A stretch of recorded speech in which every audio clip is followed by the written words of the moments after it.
తాకట్లో ఉన్న మీ బంగారాన్ని విడిపించి ఆ రోజు ఆన్లైన్ రేటుకి కొంటాం. Sharma gold company.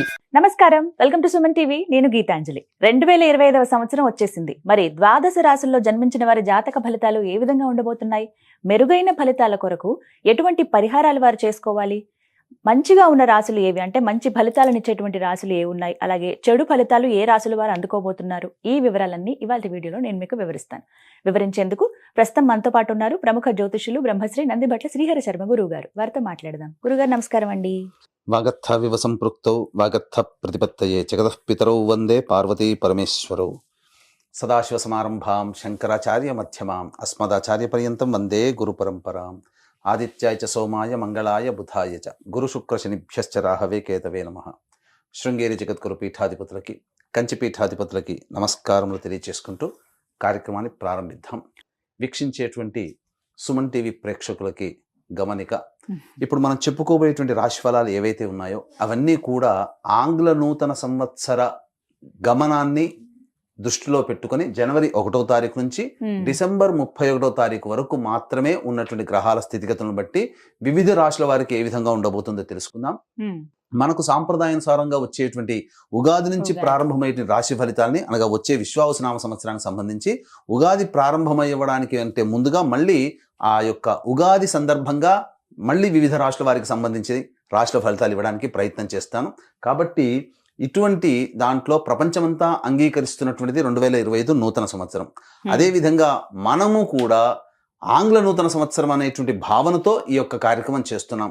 అదే ఉగాది నాడైతే మార్చి 29వ తారీఖు నుంచి మళ్ళీ 2026-28 వరకు ఉండేటువంటి గమనం వరకు ఉండేది చెప్పేటువంటిది. అవి మనం మరియు వీడియోలో తెలియజేసుకుందాం. అదే అడగబోతున్నాను గురుగారు. అంటే సాధారణంగా ఒకటే ప్రశ్న అడుగుతారు, ఉగాది కదా అసలు చెప్పాలి జాతక ఫలితాలు అనేవి, ఈ లోపు ఏంటి అంటే ఒక సాంప్రదాయంగా అది కొనసాగిపోతుంది. అంటే మనకేమని చెప్పబడింది అంటే, ధర్మం ఏం చెప్పబడింది శాస్త్రంలో అంటేనమ్మా, ప్రపంచమంతా ఏది ఒక విషయం గురించి ఒక తాటి మీద ఉంటుందో అది ధర్మమే కూర్చుంటుంది, శాస్త్రమే కూర్చుంటుంది. ఇక మరి ద్వాదశ రాశుల వారి జాతక ఫలితాలు తెలుసుకుందాం. ముందుగా గ్రహస్థితులు ఏ విధంగా ఉన్నాయో తెలియచేస్తారా? జనవరి 1, 2025 నుంచి. ఇక గ్రహస్థితిలో గనక గమనించుకున్నట్లయితే ముఖ్యంగా గురువు 9th మే వరకు కూడాను ఈ వృషభ రాశిలో సంచారం చేస్తున్నాడు. 9th మే నుంచి మిథున రాశిలోకి సంచారం, 9th మే నుంచి సెప్టెంబర్ 27వ తారీఖు వరకు. ఇక సెప్టెంబర్ 28 నుంచి నవంబర్ 11వ తారీఖు వరకు కర్కాటక రాశిలో. ఇక నవంబర్ 12వ తారీఖు నుంచి డిసెంబర్ 28 వరకు కర్కాటక రాశిలోనే వక్రీకరించే స్థితి పొంది ఉండడం. ఇక శని భగవాన్ల వారిని కనుక చూసుకున్నట్లయితే 15 ఏప్రిల్ వరకు కుంభరాశిలో సంచారం చేస్తున్నారు. 16 ఏప్రిల్ నుంచి అక్టోబర్ 9వ తారీఖు వరకు మీనరాశిలో సంచారం.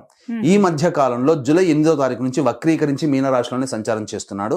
అలాగే అక్టోబర్ 10వ తారీఖు నుంచి కుంభరాశిలో సంచారం చేస్తూ వక్రీకరించి కుంభరాశిలో, నవంబర్ 26వ తారీఖు నుంచి వక్రత్యాగము శని భగవాన్ల వారు చేస్తున్నారు. ఇక రాహుకేతులు కనుక చూసుకున్నట్లయితే 15 మే వరకు కేతువు కన్యలో మరియు రాహువు మీనరాశిలోకి, అలాగే 16 మే నుంచి సింహరాశిలో కేతువు, అలాగే కుంభరాశిలో 16 మే నుంచి రాహుగ్రహ సంచారం జరుగుతుంది. ఇక్కడ గమనించుకున్నట్లయితే ఇక్కడ వీక్షించేటువంటి ప్రేక్షకులకు అందరికీ తెలియజేయాల్సినటువంటి అంశం ఏంటంటే, ముఖ్యంగా అందరూ ఈ ద్వాదశ రాశుల గురించి రాగానే అందరూ ఆలోచించేటువంటిది ముఖ్యంగా శని దోషం, ఏలినాడు శని, అష్టమ శని, అర్ధాష్టమ శని, కంటక శని, యోగ శని, ఈ శని దోషాలు. అయితే ఇక్కడ 15 ఏప్రిల్ వరకు శని కుంభరాశిలో సంచారం చేస్తూ 16 ఏప్రిల్ నుంచి మీనరాశిలోకి సంచారం చేస్తున్నా, ఈ యొక్క జూలై 8 నుంచి మీనరాశిలోనే సంచారం చేస్తూ వక్రీకరించినటువంటి కారణం చేత మళ్ళీ ఈ కుంభరాశి ఫలితాన్ని ఇస్తాడు. అక్టోబర్ 10న కుంభరాశిలోనే వక్రీకరించి ఉన్నటువంటి స్థితిగతుల చేత ఏమవుతుంది, మళ్ళీ మకర రాశి ఫలితాన్ని శని భగవానులు ఇస్తారు. కాబట్టి అర్థం చేసుకోవాల్సినటువంటి అంశం ఏంటంటే, ఎవరికి కూడాను ఈ సంవత్సరం శని భగవానుడు యోగదాయకంగా పూర్తిగా లేడు. 12 రాశుల వారికి అష్టమ శని, అర్ధాష్టమ శని, కంటక శని, యోగ శని, దాంపత్య శని, ఈ రాశుల ఈ యొక్క శని దోషాలు ఏదో ఒక సందర్భంలో కొన్ని నెలల పాటు అందరూ రాశుల వారు అనుభవించాల్సిందే తప్ప ఇక్కడ ప్రత్యామ్నాయము లేదు. కాబట్టి ఇక కుంభరాశి వారికి ఏలినాటి శని వెళ్ళిపోతుందని సంతోషం కానీ, ఈ యొక్క సంబంధించి మకర రాశి వారికి ఏలినాటి శని వెళ్ళిపోతుందని సంతోషం కానీ, లేకపోతే కర్కాటక రాశి వారికి అష్టమ శని దోషం పోతుందని కానీ భావించాల్సిన అవసరం లేదు. వృశ్చిక రాశి వారికి అర్ధాష్టమ శని దోషం పోతుందని కూడా భావించాల్సిన అవసరం లేదు. ఎందుకంటే శని మళ్ళీ రుజు మార్గంలో వెళ్ళి మళ్ళీ వక్ర మార్గం చేత వక్రగతిన సంచారం చేస్తున్నటువంటి కారణం చేత 12 రాశులు శని ప్రభావానికి గురవుతాయి. కాబట్టి ఈ సంవత్సరం అన్ని రాశుల వారు శని దోష పరిహారములు ఖచ్చితంగా చేసుకోవలసినదే, అందులో సందేహం లేదు. గ్రహస్థితులు అయితే ఈ విధంగా ఉన్నాయి. గురుగారు, గ్రహస్థితి ఏ విధంగా ఉందో తెలియజేశారు. మరి ద్వాదశ రాశుల్లో రెండవదైనటువంటి వృషభ రాశి వారి జాతక ఫలితాలు ఏ విధంగా ఉన్నాయో తెలియజేస్తారా? వృషభ రాశి వారికి గత సంవత్సరం కంటే 2025 సంవత్సరం అద్భుతంగా ఉండబోతుంది, అందులో సందేహమే లేదు. గ్రహస్థితులు గ్రహాలు కూడా అంత అనుకూలంగా ఉన్నాయండి. పట్టిందల్లా బంగారం అన్నట్టుగానే ఉంటుంది. ఎందుకనంటే 9 మే వరకు గురువు రాశిలోనే సంచారం చేస్తూ 9 మే నుంచి మిథున రాశిలోకి గురువు సంచారం 9 మే నుంచి సెప్టెంబర్ 27 వరకు.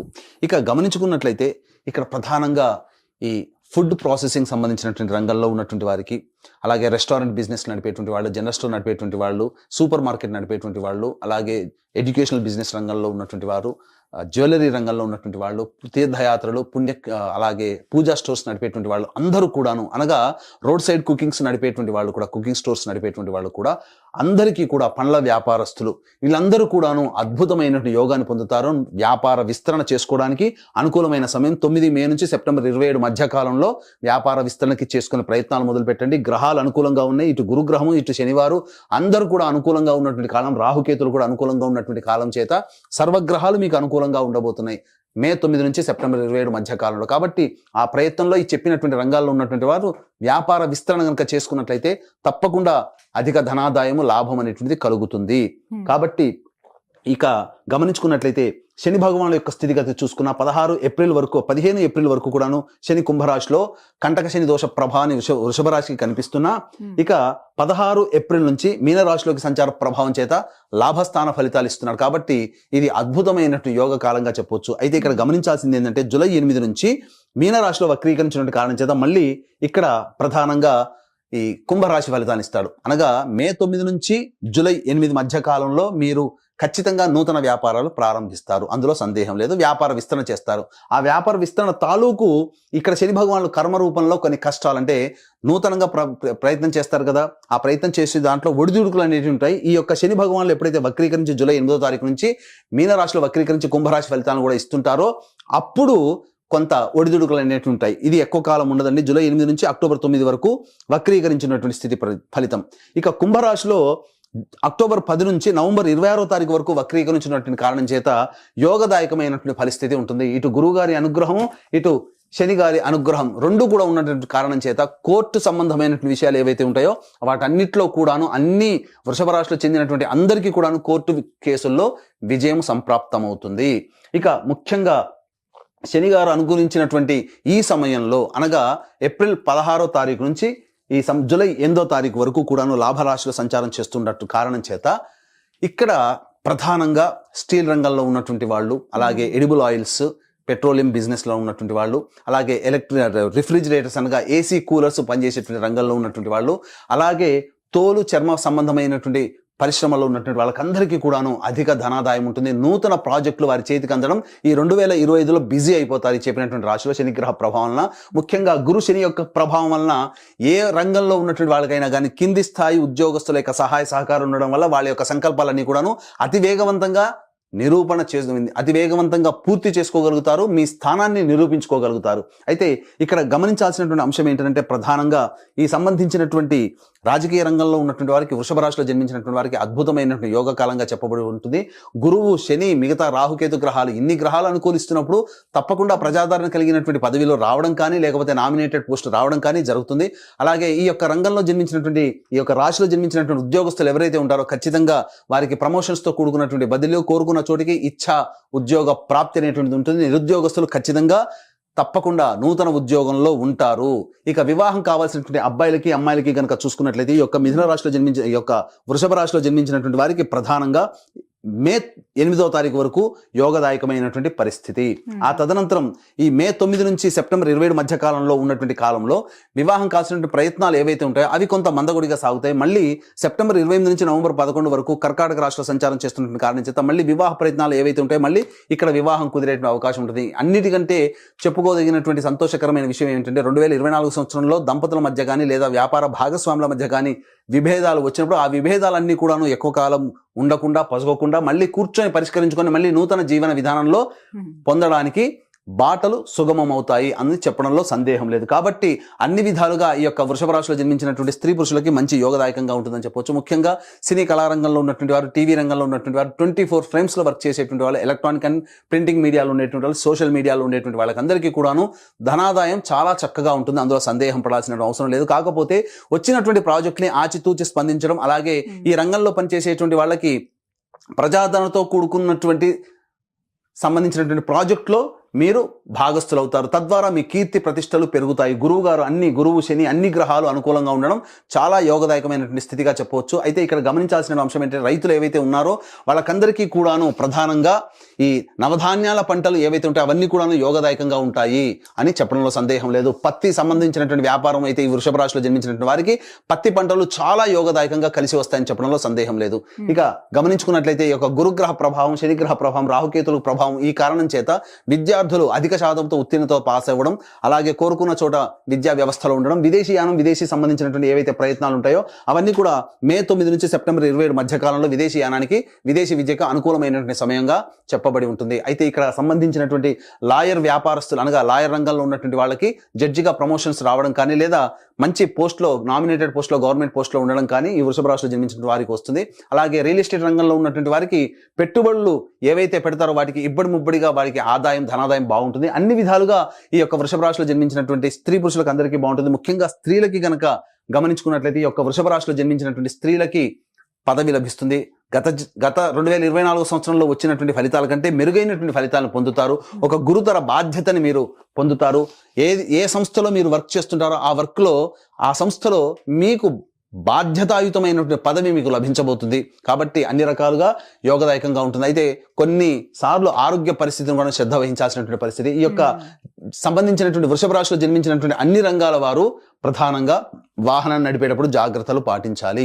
ఇక గృహ కొనుగోలు, వాహన కొనుగోలు సంబంధించినటువంటి ఆశలు ఏవైతే ఉన్నాయో అవన్నీ కూడాను ఈ యొక్క సంబంధించినటువంటి శని భగవానుల వారు యోగించేటువంటి స్థితిలో, అనగా ప్రధానంగా చూసుకున్నట్లయితే ఈ అక్టోబర్ 10 నుంచి నవంబర్ 26 మధ్య కాలంలో గృహ సముదాయం ఏర్పరచుకోవడం కానీ, వాహన సముదాయం ఏర్పరచుకోవడం కానీ, లేదా ఉన్న గృహం నుంచి వేరే గృహానికి మారడం కానీ, నూతన వాహన కొనుగోలు కానీ ఇవన్నీ కూడాను ఈ సంబంధించి అక్టోబర్ 10 నుంచి నవంబర్ 26 మధ్య కాలంలో, అలాగే గురువు యోగవంతంగా ఉన్నటువంటి మే 9 నుంచి సెప్టెంబర్ 27 మధ్య కాలంలో ఏర్పడబోతున్నాయి. కాబట్టి అన్ని విధాలుగా ఆనందదాయకమైనటువంటి పరిస్థితి ఈ యొక్క వృషభ రాశిలో జన్మించినటువంటి స్త్రీ పురుషులందరూ కూడాను పొందుతారని చెప్పడంలో ఏమాత్రం సందేహం లేదు. అయితే ఇక్కడ గమనించాల్సిన అంశం ఏంటంటే ఇంత చక్కగా ఉన్నటువంటి జాతకంలో జన్మించినటువంటి వృషభ రాశి వారు కొన్ని సందర్భాల్లో ఎక్కువగా ఇబ్బందులు పడుతుంటారు. దానికి గల కారణం మీ యొక్క వివాహం అయితే కనుక మీ భార్య లేదా భర్త మరియు కడుపున సంతానం జాతక ప్రభావం, వివాహం కాకపోతే తల్లిదండ్రులు, మీ తోడబుట్టిన వాళ్ళ యొక్క జాతక ప్రభావం కూడా మీ మీద కూడా ఇంపాక్ట్ అవుతుంది. కాబట్టి ఈ యొక్క 2025 సంవత్సరంలో మీ యొక్క కోరికలన్నీ కూడాను చక్కగా ఉండాలి. మీరు, మీ కుటుంబ సభ్యులు నిండు నూరేలు అనగా ఆయురారోగ్యాలతో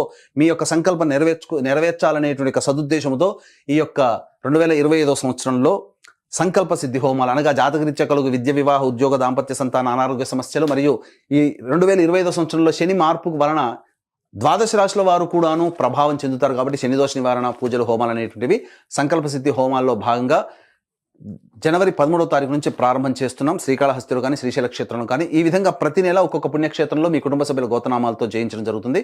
సర్వదోష నివారణ పూజలు, హోమాలు, వీటి రిజిస్ట్రేషన్ సంబంధించినటువంటి వివరాలని కార్యక్రమ తదనంతరం కాంటాక్ట్ చేసి తెలుసుకోవచ్చు. అలాగే తండ్రి వైపు 6 తరాలు, తల్లి వైపు 3 తరాలు, భర్త వైపు 6 తరాలు, భార్య వైపు 3 తరాల్లో దుర్మరణాలు ఉన్న 60 సంవత్సరాల లోపల ఏ విధంగా చనిపోయినా కుటుంబ సభ్యులు, లివర్ ప్రాబ్లం, కిడ్నీ ప్రాబ్లం, క్యాన్సర్తో ఎవరైనా చనిపోయినా అవి పితృదోషం అంటారు. కాబట్టి ప్రతి నెల పితృదోష నివారణ కార్యక్రమాలు కూడా మన పీఠం ఆధ్వర్యంలో జరపబడుతున్నాయి. వాటి వివరాలు కూడా మీరు తెలుసుకోవచ్చు. చక్కగా వివరించారండి. గ్రహస్థితి ఏమిటి, అలాగే వృషభ రాశి వారి ఫలితాలు ఏ విధంగా ఉన్నాయో చెప్పారు. అయితే ఇంకా మెరుగైన ఫలితాలు వారు పొందాలంటే గనక ఎటువంటి పరిహారాలు చేసుకుంటే మంచిది గురువు గారు?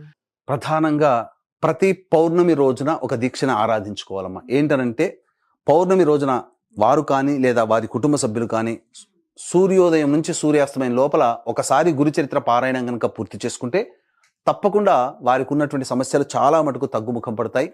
ఇక ప్రతిరోజు దత్తాష్టక పారాయణం చేసుకోవడం చాలా మంచిది. ఇప్పుడు చెప్పినటువంటి ఫలితాల కంటే విభిన్నంగా మీ యొక్క జాతకం ఉందంటే వృషభ రాశి వారు ఖచ్చితంగా మీ యొక్క జన్మకుండలిలో నడుస్తున్నటువంటి దశాంతర దశల గ్రహ ప్రభావాలు కావున దగ్గరలోని మంచి ఉపాసనా పరులైనటువంటి జ్యోతిష్యుని సంప్రదించి వారి సలహాలు, సూచనలు కనుక పాటించినట్లయితే మరింత మెరుగైనటువంటి ఫలితాన్ని పొందుతారని ఆశిస్తూ సర్వం శ్రీ ఉమామహేశ్వర పరబ్రహ్మార్పణమస్తు. చక్కగా వివరించారు గురుగారు. నమస్కారం.